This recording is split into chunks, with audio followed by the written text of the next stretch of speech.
Just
Please feel free to have a seat for a moment.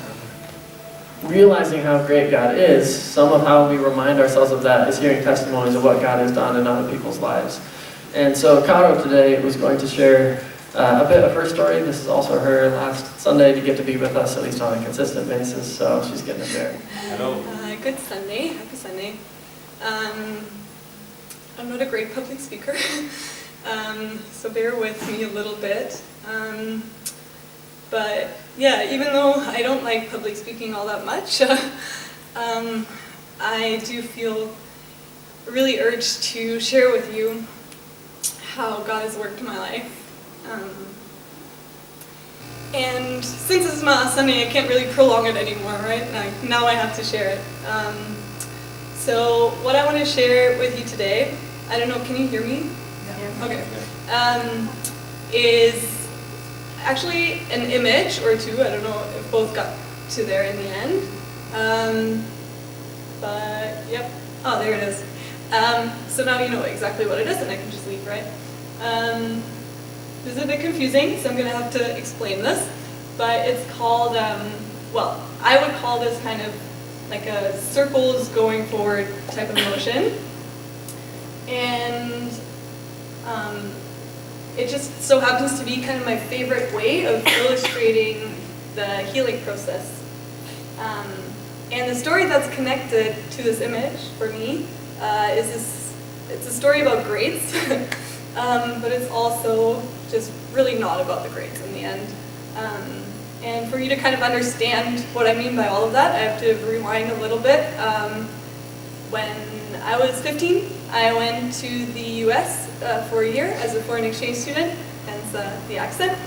And yeah, that was a big moment for me in a variety of different ways. But one of the ways, thank you, Patrick, one of the biggest things that happened that year is that that's where I started going to church. Yeah, that really kind of changed, everything for me, right? It's where I first kind of discovered faith for myself and this whole being a Christian deal. And yeah, it was very profound impact on my life. But then when I came back, it was really difficult for me to kind of readjust. First of all, it was almost like I missed a year of school, so it was difficult to reintegrate into the German school system. What's more than that is that I lost touch with a lot of the friends that I had before, and I felt it was really difficult to kind of integrate back into the social life of secondary school. Yeah, add on top of that, just not being very well and a whole lot of other things going on.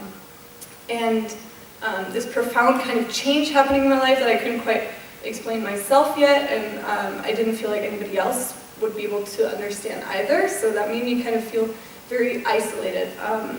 And you can guess that that's not a great situation. But yeah, the effect that all of that had academically was just that my grades kept dropping and dropping and dropping and dropping. And as somebody who had always had a love for learning, that was really difficult for me to watch. And so I set myself a goal for secondary school of still making a first. So like a first class degree that enables you to get into more universities and so on and so forth. And for me that was like, okay, I want to achieve this. And long story short, despite putting in a ton of effort and really praying very hard for it, I didn't make that goal in the end. I missed it by, I think, 1 point out of like 200. It was very frustrating to me, not just because of the grades in themselves, but more because it represented this thing that I really, really wanted to achieve, and I couldn't. And I didn't understand why I was praying and God wasn't giving me healing and wasn't giving me this thing that I wanted so much. So then you fast forward, it's a bit of an artificial jump because a lot happened in between, but all of those are stories for another day. I start university and I see kind of my grades kept improving and improving and improving, and towards the end of the second year, I realized I'm on the verge between a first and a second class degree, so like a 7-point something and an 8-point something. And at that point, I was looking at master's programs, and there was one that I really, really loved. It sounded so amazing, but it required me having a first class degree. And my semester abroad was academically a lot more challenging than I expected. So after that, I sat down and I looked at my grades and I was like, okay, what is it that I would need to still make this goal happen? Is there any way that this could still happen? And I realized that for me to make that goal, I would essentially have to get, in my last semester, an average of 8.5. And I don't know about you, but any students here will know it's not something you just do like that. And so I was really unsure if I should even aim for it, and it's going to put a lot of stress on me. But I kind of felt just called to have faith. And so I sat down, had a little chat with God. That's how I communicate with God. And I just said, listen, if you want this to happen, you're going to have to make this happen because I don't think that I can. And I'm not even sure that I should put this on myself. So this is your thing. If you want this to happen, you make it happen. Okay, cool. Bye. And I go about my semester. And there are two things that you kind of have to know about me as a person. I'm very skeptical. So I was like, no, it's not going to happen. Kind of forgot about it almost. But then I'm also very curious. So I keep just sheepishly checking, okay, where am I at? What are these grades? And I keep getting a lot of good feedback, better grades than I was expecting. And I was like, oh, is something happening? Oh, I don't know. And yeah, ultimately I handed in my thesis, and about 2 weeks ago, I get an email from my faculty, and it says, congratulations, you've officially graduated with a Bachelor of Science, Liberal Arts and Sciences, and your GPA is 8.1. So that gives me a first class degree.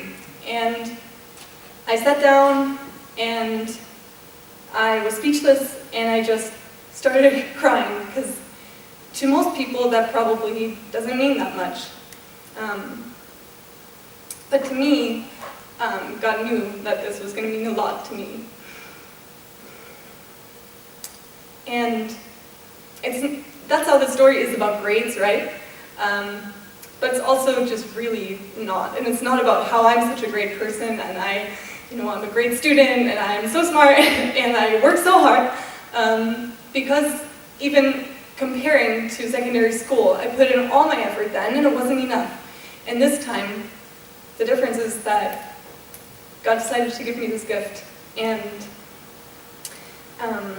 that didn't come about in some sort of miraculous transformation of my grades, right? Like, I do believe that God can work miracles, and I've heard about it, and I've seen it in people's lives.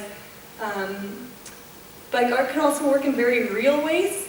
And this for me is a story of that, because this came about by just guiding me in my course selection, by providing a house where I felt at home and where there's lots of natural light, and providing me with a family of friends this semester, and really also growing the community of drum and making me feel really at home there, and yeah, giving me strength and energy and motivation that I required to put in all the hours that help with meeting this goal. And more than all of that, granted me quite profound healing over the last few years. And so for me, this is kind of like a full circle moment. So this is how it connects back to that. And it's a story of a past experience redeemed, because I do believe that God is our Redeemer, and He seeks to give us good gifts and to heal us. And what I like about this illustration, though, of healing is that it kind of shows something that's intuitive to me right now. Is that it doesn't end here, right? It's not like this is the end of the story, and I made it, and now everything's going to be smooth sailing from here on out. I'm going to have no problems, never face any challenges ever again. But I am kind of moving on to a new circle, right? So starting a new chapter, and there's going to be ups and there's going to be downs. But in the end, what I love probably most about this is that the important part of this is that it's moving forward. And that's what I think I want to be committed to in my life is, knowing that I'm going to face challenges, there's going to be kind of ups and there's going to be downs, but I'm going to progress, and I want to be committed to moving forward in my life. Yeah, and so that's what this image means to me. There also, I think, is a second image, but I don't know if it made it there in the end. Yeah, okay, cool. This story is a lot shorter, but because I'm not super confident talking in front of people, and I'm a lot more confident writing, I kind of sketch out what I'm thinking about in terms of what I could talk about before I have to speak. And just reading back over my notes, I noticed something that was kind of really cool, at least to me. But there were all these little words and phrases that I've picked up from friends and from family over the years, and that have made it into my notes, So they're actually, in that way, an integral part of my story.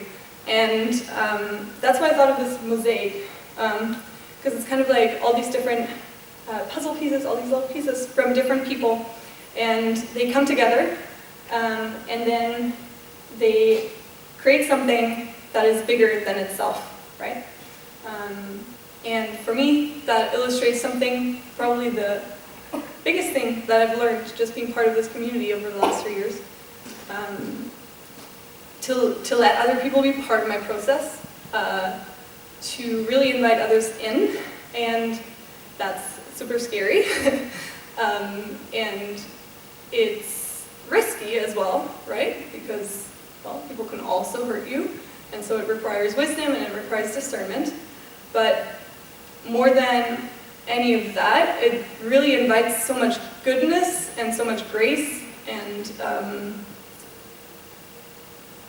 just for me, actually healing into this whole process, right? And so I hope that, I just wanted to thank you for whichever small, tiny little way or big way that you've been a part of my process here,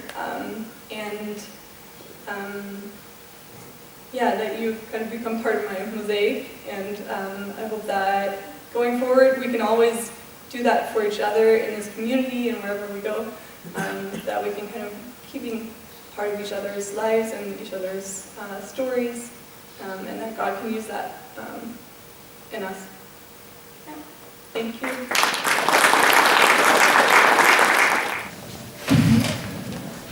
As Cara said, this is a story of moving forward. And so she asked if we would sing this song sort of as a response. So please feel free to stand and sing with us and see what that might mean for your story, to be moving forward and to not be giving up.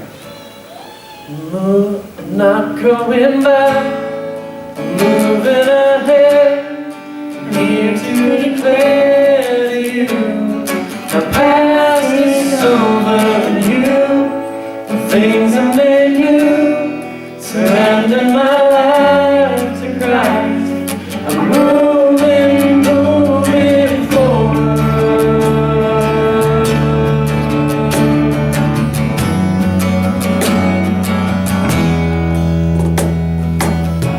What a moment, you have brought me to such a freedom.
make all things new. Yes, you make all things new, and I will follow you forward.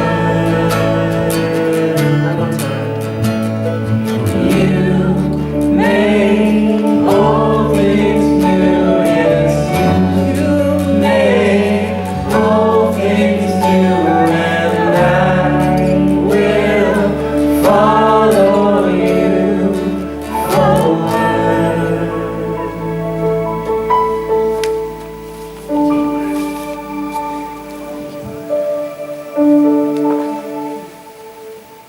Something that I felt like God was talking to me about earlier in the year, at the beginning of the year, was that we're supposed to be people who have changed lives and are changing lives. That as we're being changed, as God is doing things in our lives, that's also going to sort of bleed out to others. That'll pass along, where our changed lives are changing lives. And so I wanted to look at some other examples of people in sort of the more recent past who had changed lives that are also changing lives, or that had changed lives in their time frame. And today we're going to look at kind of a family, but especially a couple, William and Catherine Booth, who were the founders of the Salvation Army, or in Nederlands it's the Leger des Heils. How many of you have ever heard of the Salvation Army or known the Salvation Army? Of course. Yeah, most people do. We've had some sort of contact with it. It started back in the 1800s. The founders, William and Catherine Booth, lived in Victorian England, or the time when Victoria was queen. And to think about what that time frame was like, if you've ever read authors or heard stories by Charles Dickens, any of his stories, like it's that kind of time frame of London, or Sir Arthur Conan Doyle, the man who wrote the Sherlock Holmes stories. So if you've seen the Sherlock Holmes movies, is that sort of a feel of England that they lived in. And they started this organization from pretty much nothing, and now it's in more than 130 countries where they're giving what they say, we want to give a hand up, not just a hand out. And so, more countries than are represented here today, the Salvation Army has reached. Now, many of you have heard of it. I want to share a little bit of how I knew it as I grew up. As a kid, I only knew that the Salvation Army had a second-hand store, a thrift store, a Tweede Hanswinkel. And that's what I knew was my mom would be like, oh, let's check by the Salvation Army and we can get you some new Christmas presents. Because my mother was the type that our Christmas presents were most often second-hand materials. That's just how my parents lived and worked, and I kind of love that about them. So I thought, oh, well, that's what the Salvation Army is pretty much all they do now is they run these stores. But then I moved to the island of St. Thomas after I graduated from university. And I was living on this island it's a small island. It's about, I think, 21 kilometers long by like 15 kilometers long. So it's this tiny island that I lived on, about 50,000 people. And despite the fact that there's that many people in that small of a space, I was actually really lonely. Especially at first. I had this job that had me working like evenings and nights. So like when normal people were free to hang out was when I was working, and then I'm available. It's like, it's 12 o'clock, it's great weather, and I have no one to spend time with. I can go to the beach all by myself again. I don't know if you've ever had that where everyone's like, you must be in paradise, and you're like, I'm actually quite lonely. But I'm like, well, what do I do with myself? And so, to a degree, to help me, but also to help them, I found out, okay, what are some service projects I can do? And I heard there's the Salvation Army. Okay, well, I'll go by the Salvation Army and see. So I walked to the Salvation Army and just showed up and said, hi, I'm Matthew. Can I help? And I don't think they knew what to do with me at first. They wondered if I was real, like if I was actually there to offer help or not. And it was around Christmas time. And so they said, well, we're going to have this like children's party thing, and we have all of these like little gifts that need to be wrapped. So you can wrap gifts. Now, anyone who's talked to my sister and asked her about my ability to wrap gifts, she thinks that I am probably the worst rapper that she's ever known. And I was like, no, I did okay. But she's like, you're horrible at rapping, Matthew. So I went, well, okay, I can't promise much, but sure. So I said, well, it's in this like back room far away from everyone else. So I'm just alone in this room. It's very hot. And I'm wrapping Christmas presents and wondering, well, okay, what am I doing? But they came around lunchtime and said, oh, well, we serve lunch Monday to Friday for poorer people or people who need help in the area, those sorts of things. Anyone can come in and get this lunch. Do you want to also have lunch? And I think I was having to also prove to them that I wasn't homeless. I had a bigger beard than I have now. I had longer hair than I have now. And I think they just assumed I was like everyone else that showed up at Salvation Army, someone who is homeless or in need. I was like, no, I have a job, I have a home, I just need people to help. They said, okay, well, come and have some food. And over the next few years, even when it wasn't Christmas and I was done wrapping gifts, I got to help out fairly often. So there are a few photos on the next slide of me in the Salvation Army. They had a Salvation Army band come in, and they had the big brass band. And I worked at a newspaper, so I got to actually cover this and take photos. So I took some of the photos that then got in our newspaper. I was like, yes, photojournalism class, coming in handy. Anyone who's ever had a university class that thought, will this be worthwhile? I hope it will for you, it was for me. I even got to go to a Salvation Army banquet, and this was my lovely date. She was, I think about 65 or so at the time. And I think they were actually trying to get me to become friends with a younger lady from Puerto Rico that never turned out, but it was nice that they invited me, and I tried to dress up nice and shave and things like that. Okay. And for me, getting to live there and getting to work with the Salvation Army, I was so used to a Christianity that was about being inside of church and doing the church things, like praying and reading the Bible and all of that, which was good. But that actually gave me the opportunity to come face to face with people who needed a Christianity that was also on the streets. One that could take a guy in when he was homeless and needed a place to stay instead of being attacked on the streets all the time. Of providing food for people and doing those things. And so I got to be a part of that, and that was very impacting for me. So that's where some of my story of actually learning what was the Salvation, how did it start, what was that about? So William Booth, to give you a bit of a background on him, he's born in the 1800s, and his father had grown up poor. And his father said, well, I don't like this being poor thing, I'm going to become rich. And so he worked hard, and he became quite wealthy. And so William Booth, when he was born into a wealthy family. But his father was also trying to do these investments and speculating. And so within a few years, his dad had lost everything. And so William was born rich and went poor instead of his dad, who was born poor and then went rich, but then went down to being poor again. And William would describe his dad as a grab, a get. He'd been born into poverty, he determined to grow rich, and he did. He grew very rich because he lived without God and simply worked for money. And when he lost it all, his heart broke with it, and he died miserably. See, they'd run out of money, so at 13, his dad sent William to be apprenticed. He said, look, I can't pay for you, so you need to go off and work at this other man's store. And when William went off to be apprenticed, within that same year, his father died. And so his mother was left with even less than nothing, it seemed like. And William was somewhat left to fend for himself as an apprentice and such. But he started going to a church, and at about 15 years old, he decided that this Christianity thing was for him. He wanted to follow Jesus. And then about 1 year later, he heard this man preaching that was saying, hey, you need to go out and share this. So William, with some other friends about his age, got excited about this and started preaching on the streets to people. But his good friend that he was doing this with got tuberculosis and also died. And so William's like, okay, everyone's close to me, keeps dying, what do I do with this?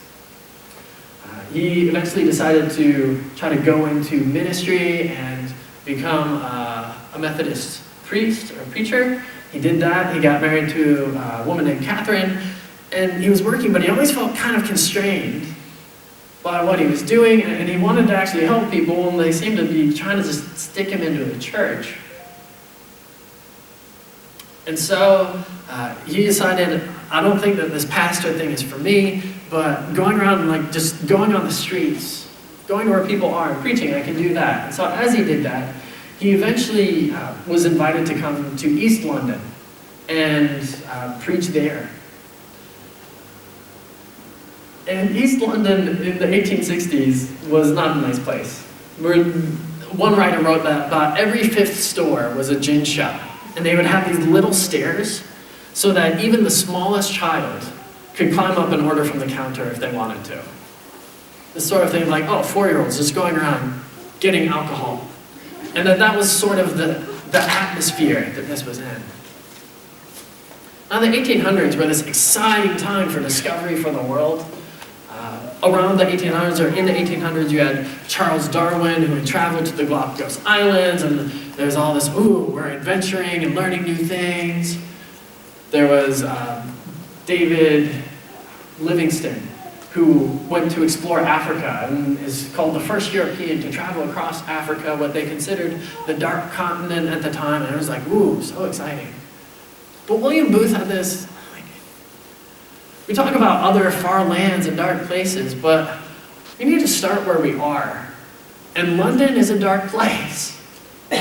When we see families being destroyed by alcohol, when we see families being destroyed by all these things, when we see young women being thrown into prostitution, we don't talk about dark other parts of the world. Let's talk about dark right here. And one day he told his wife that it felt like God just spoke to him and said, where else do you need to go to find, he used the term heathen, which was more common then. Where else do you need to go to find heathens such as these? This is a dark place right here. And so he thought, I don't need to try to go around the world to share about Jesus. I need to start where I am. And so in London, they started with 3 things that they said were soup, soap, and salvation. What they were going to offer to people was food. They were trying to take care of poor people with their daily needs. Soap, helping people get cleaned up. And salvation, sharing this story about Jesus. And so that kind of became their motto, soup, soap, and salvation, working from right where they were. And at the same time, you have like Karl Marx and Engels that are putting out their Communist Manifesto. And Booth published his own sort of manifesto that was called In Darkest England and the Way Out, where he starts talking about what are things we can do in our country, like providing hostels and employment centers and helping young people to get job experience, like with the agricultural trade before they were going to go, and all of these things. And so they started where they were. Just like Jesus told his disciples and others, okay, start around where you are.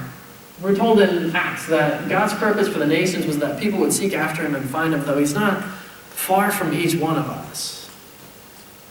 The idea of like, God's not far away, and God's going to point you to people who need him that aren't always far away. You don't have to find people in need across the world when many of them live next to you. But even though you start where you are, be willing to go where the people are. And that was also this picture, go where they are. That the Salvation Army, it didn't try to stay inside of its own building, and it didn't try to stay stuck. They didn't plan to start churches. As I said, William didn't feel like he was a very good pastor. He wasn't really into that. They were just trying to help people. But what they found is there would be these people that came from the soup and soap and salvation, ones that started getting interested and excited in this, and they'd say, yeah, I want to give what I can towards Jesus. But then they would go to a respectable church, and the people wouldn't be fully cleaned up yet, and so they would try to walk into these respectable churches and be kind of pushed out, like, I don't know that we want you. And so they'd come back to William and say, what do we do? And so he said, well, you don't have to go into a church to have this experience. Let's just go to the streets and you keep sharing what you have. And so they started forming like marching bands and things like that. And he would go where people were and be a part of just their lives. And take them just as I am, as the old hymn says. But they also started sending people out. As I said, that now it's in part of 130 different nationalities. It's not just in London anymore. And they said, well, now this is so good. Start where you are, but continue to go out from there. And one time William Booth said this, which I loved because he mentioned Dutch people. I'm like, yes, there's a Dutchman quote. William Booth, when he would send people, he said, I say to my officer who's going to Holland, can you be a Dutchman? And to the man who's going to Zululand, can you be a Zulu? And to the one going to India, can you be an Indian? Because if you cannot, you must not go at all. William Booth's mentality wasn't that he was trying to export London throughout the world. He wasn't trying to just share his own, but he wanted to share the gospel of Jesus in a way that connected with any culture they would go to. So if that's in Holland, then share it in a way that the Dutch can react to. If that's in India, with the way that Indians came. And it was interesting, I didn't know that they even have like Salvation Army outfits that are made like Saudis. For those of you who have seen Indian saris, they're beautiful. And so like they'll even change their clothes and adapt it so that it can be like the culture that they're in. And that's something that I loved about the Salvation Army as I learned more about it. So start where you are, go where they are, and start with who you're with. 2 years before William Booth started the Salvation Army, he was already writing and putting out these magazines and papers. And in one of them he wrote, people say to me sometimes, well, they won't give me anything to do. I can work and I'm willing, but I go and come from the meetings. So he's talking about like church meetings. I go and come from meetings and I'm never asked to do anything. William wrote, such a complaint should be impossible. Simple, sincere souls who are willing to undertake any kind of service ought to be set to work, whether they offer their services or not. Get fixed in your minds this ungainsayable truth that every convert can do something. Find out what that something is and get him into it as quickly as possible. This is similar to what we're told in the Bible, this picture of we're like a body. You don't just have all these random parts in your body that aren't necessary. You can survive if you lose a finger, but I mean, the fingers are all helpful. The toes, they're all good. Internal organs, they serve a purpose. Like each part of who we are, like it can do something. And the same in a church. There's not just, okay, well, we need to make sure that we have a pastor. We need to make sure we have someone who can sing. The rest aren't really important. No! And so I appreciate that the Booth said, no, get this in your mind, this ungainsayable truth that everyone can do something. We all have a part to play. And that includes the person who may have been in problems with drugs and alcohol yesterday that's saying, I now want to change and I'm open to that. It wasn't just for the perfect people who had grown up in Christian families for 30 years and they looked all nice. He said, no. This is for everyone who's simple and sincere, who's just willing to work. Find something that they can do and help them to do it. He also said that some people say, I'm not called. He said, not called, did you say? Not heard the call, I think you should say. Just put your ear down to the Bible and hear him bid you go and pull sinners out of the fire of sin. Put your ear down to the burdened, agonized heart of humanity and listen to its pitiful wail for help. And then look Christ in the face, whose mercy you have professed to obey. And tell him whether you will join heart and soul and body and circumstances in the march to publish his mercy to the world. So many people are like, oh, I don't know that I'm cold. I don't know that I have something. And I love how he put it. No, it just means you haven't heard the call because you haven't put your ears in the right spot and put your ear to the Bible. Put your ear to the lives of people around you and you will hear that there are people in need. You will hear that there is good work to be done, that there's truth and love that can be put into action. He says, do that and then look Jesus in the face and say, I want to take part in it. So start with who you're with. And that includes everyone. And now, today, we talk about equality a lot, but the 1800s wasn't so strong on equality. And so one of the interesting things was how the Salvation Army were some of the first ones to really believe that men and women both were gifts from God to work in the church. And that didn't start right at the beginning. So William married Catherine Booth, and for the first 5 years, she tried to convince him that women should be in ministry. And William was like, I don't know. We're not told exactly how the conversations went, but he wasn't convinced. But that made Catherine continue to read through the Bible and search it out and figure out, okay, how can I show this is true? And after about 5 years of marriage, she wrote this pamphlet in sort of in honor, or in a way to try to defend another woman who was preaching. And she started to spread that. And it seemed like finally one was like, yeah, that's a good point too. So William and Catherine started working together, and she started preaching, and many people said, actually, Catherine's a better preacher than William is. That's not why I make sure I preach more often than my wife does. It's not because I'm afraid or anything like that. We just have different gifts. But Catherine's gift included being able to speak. And so this was in the same time, for those of you who know medicine world, Florence Nightingale was also in like the mid-1800s, where this is a woman who's starting to say, let's consider nursing. So she starts training nurses and saving the lives of people during wars and all of this. And Florence Nightingale kept fighting for the rights of women as well. And this was early during the suffragette movement, which was giving women the equal right to vote. All of these things, there's sort of undercurrents that are starting to happen. And Catherine Booth is one of the forefront people in that with the Salvation Army, saying, you know what? If a drunk man can share about the gospel, why can't a sober woman, you know? I don't know if she said that, but that'd be a great quote. And so, let's start with who you have, and that's all people. And we can find even more examples, just men and women is one of those easy ones. Start with who you're with, and then start with what you have. So, the Salvation Army liked music, which is another one of the things I like. I enjoy music. And apparently they started with trying to play guitars and things outside, but they found out that those were hard to hear, which is too bad. I like guitar. So they thought, let's go with something that makes more noise. And then they started these brass bands, so like trumpets, trombones, things that get people's attention quite quickly. If you've ever watched the Carnival March here in Maastricht, you don't see a lot of people playing guitar, do you? You hear these big drums and like a brass band.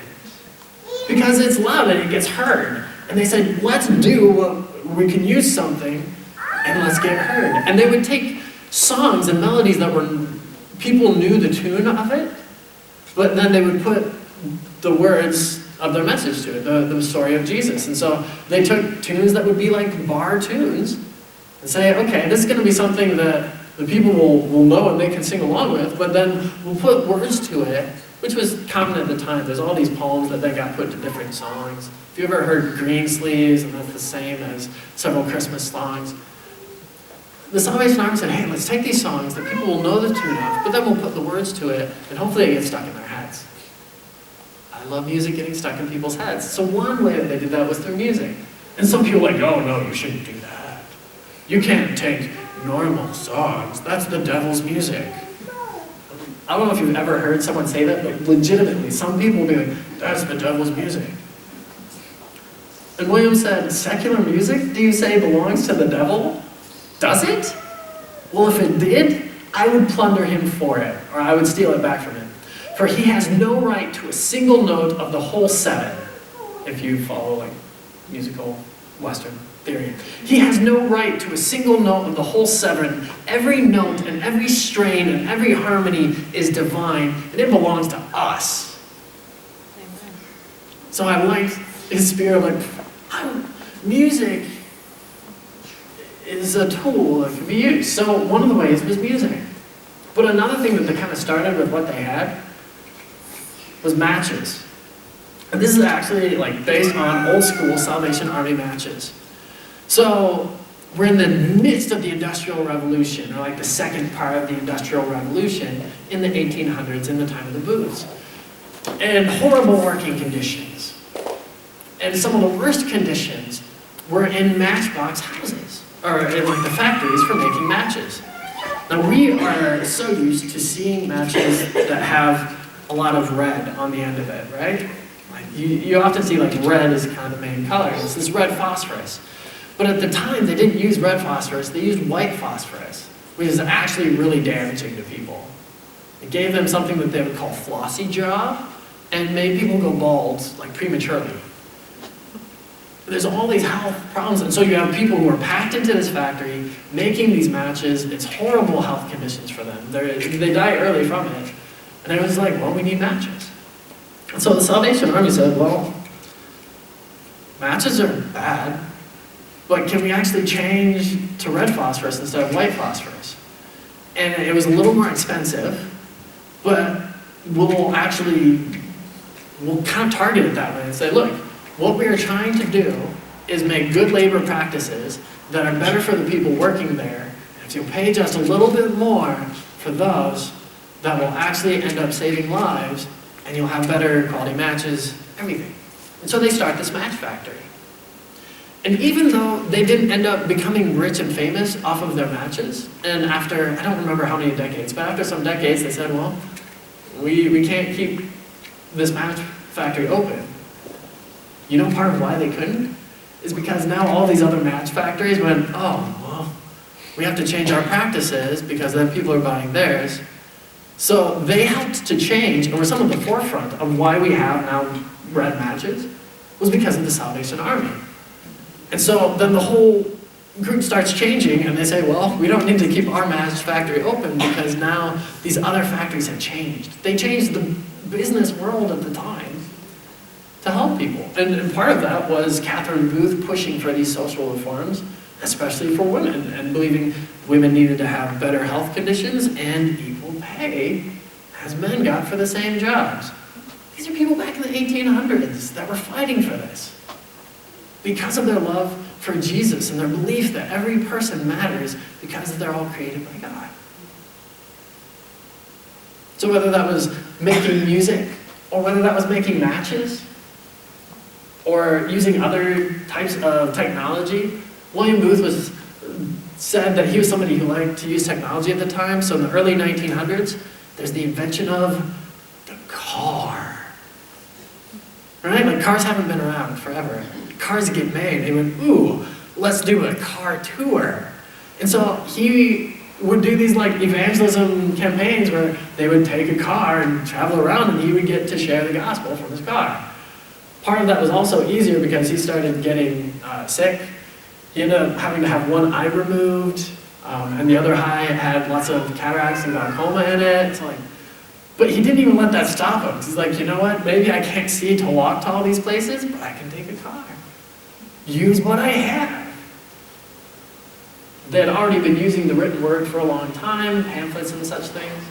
And one of William and Catherine's sons, Bramwell Booth, he worked alongside a journalist, and they worked to expose some of the things going on in the prostitution industry at the time, where there were young girls, 13, 14, 15 years old, that were being sold in part of this process.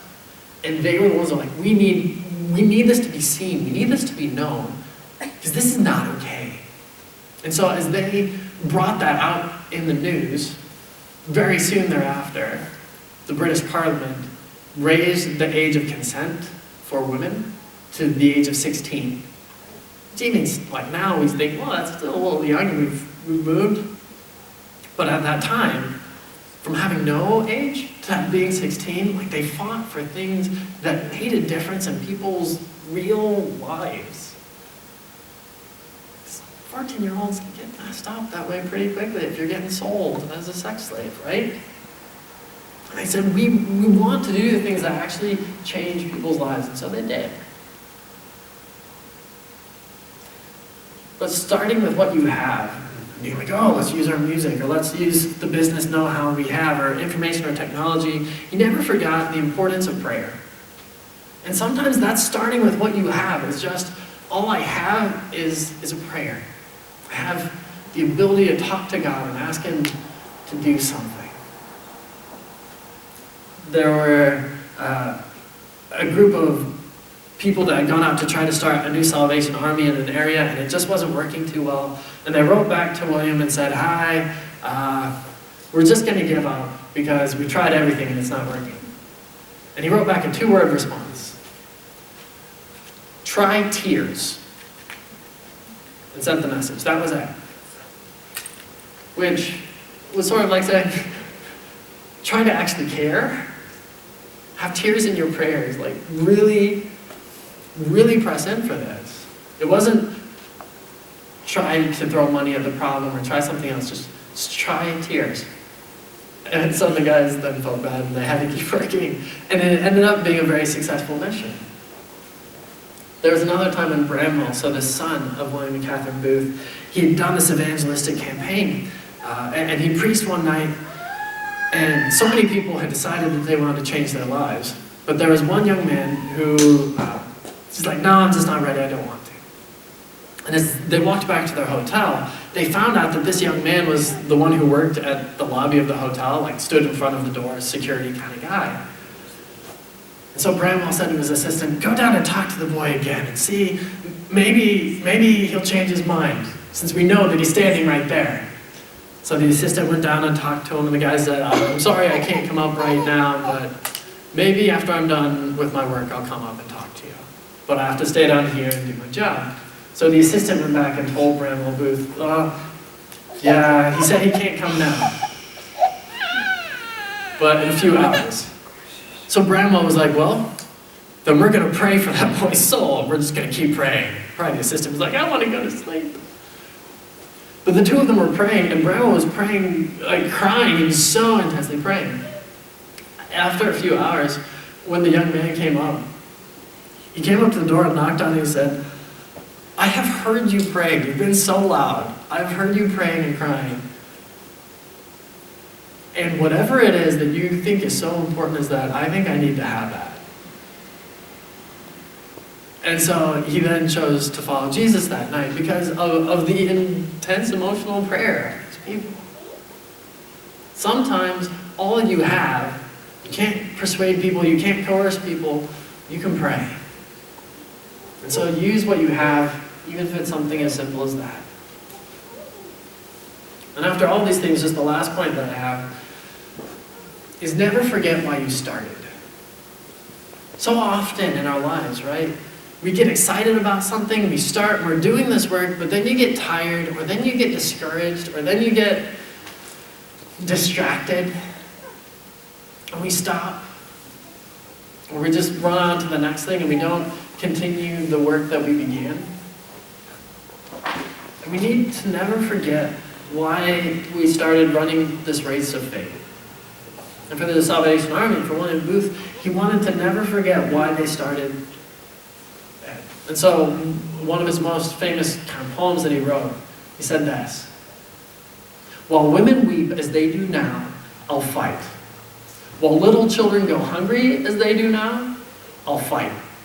While men go to prison in and out as they do now, I'll fight. While there's a drunkard left, while there's a poor lost girl upon the streets, while there remains one dark soul without the light of God, I'll fight. I will fight to the very end." He remembered that it wasn't about himself. He said, as long as there are people out there who still need my help, I'm going to keep going. He once said that he wrote out this dream that he'd had at night. And he saw this huge storm on like an ocean. And all these people were inside of the ocean. They were being thrown about and tossed around and were in danger. And he said, I saw this rock. And I saw this man who would jump into the water and he would pull people out and put them up on the rock. And I started to realize that this person was Jesus, that he would jump in and he would grab people out of the water and he would put them on the rock, and that Jesus was saving people. But then Jesus was calling out to those that had already been brought up on the rock and said, okay, help me, help me, help me. There are these people in the water that are still needing help. And he said, Jesus kept calling and no one was listening. And I saw the people on the rock. And it was like they forgot that there were people still struggling in the water. And they were deaf to the cries. People are shouting, but they're not listening. They're just getting in their little groups together and talking about how one day they'll get off of the rock and then get to go back to the mainland. And none of them paid attention to Jesus anymore as Jesus was crying to them. And none of them paid any more attention to the people that were lost in the sea. I don't know if you had a dream that vivid, but I could see why that would be a rather convicting dream. And he woke up and he said, I've seen so many people live that. Where we know what it was like before we decided to follow Jesus. And some people, maybe you had a nice life, but others, you know what it's like to feel very lost, and very dark, and very thrown around. And then to have the hope and love of Jesus offered to you. And to be sort of brought into the safety of Jesus as a rock. He said that after that, don't forget, never forget what that was like. Don't forget the change that that's made in you, and so be willing to help in that process. Be willing to share that love with others, to share that hope with others, to let them know that there truly is a God who cares about them.